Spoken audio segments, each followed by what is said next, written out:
ప్రజా రవాణా వ్యవస్థను బలోపేతం చేయడమే ధ్యేయంగా పనిచేస్తున్నామని శ్రీకాకుళం ఎమ్మెల్యే గుణశంకర్ అన్నారు. నగరంలోని ఆర్టీసీ డిపోలో శనివారం కొత్త బస్సును ఎమ్మెల్యే ప్రారంభించారు.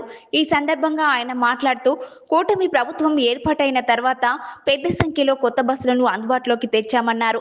గత ప్రభుత్వ హయాంలో ఆర్టీసీ బలోపేతానికి ఎటువంటి చర్యలు తీసుకోకపోవడంతో ఒక కొత్త బస్సును కూడా ఏర్పాటు చేసుకోలేని పరిస్థితిలో ఉండేదన్నారు.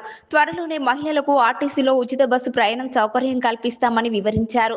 సూపర్ 6 లో ఇచ్చిన హామీ మేరకు ఉచిత బస్సు ప్రయాణాన్ని ప్రజలందరూ వినియోగించుకునేలా ప్రణాళికలు రూపొందిస్తున్నట్లు ఎమ్మెల్యే చెప్పారు. ఆర్టీసీ కాంప్లెక్స్ ఆవరణంలో ఉన్న షాపింగ్ కాంప్లెక్స్ లను ఆదాయ వనరుగా వినియోగించుకునేలా చర్యలు తీసుకుంటామన్నారు. ఆర్టీసీ కాంప్లెక్స్ ను ఎత్తు చేసి వర్షపు నీరు నిల్వ ఉండకుండా అభివృద్ధి పనులు చేపడతామని అన్నారు. ఈ కార్యక్రమంలో టీడీపీ నాయకులు, కార్యకర్తలు పెద్ద ఎత్తున పాల్గొన్నారు. यत्र जायते पुरुषस्तामजं नित्यं प्रजामि शरणं हरिं सर्वदा सर्वकार्येषु तत्संयोगावलेमहेशः सहस्राक्षा सहस्रपात् शुभं विश्वपुरुषः यत्र जायते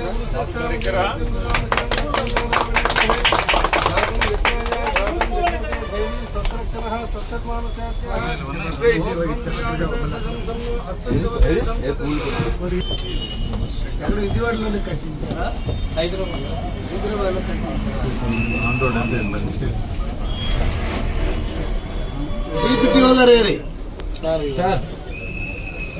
సార్ ఏమి తగ్గలేదు సార్.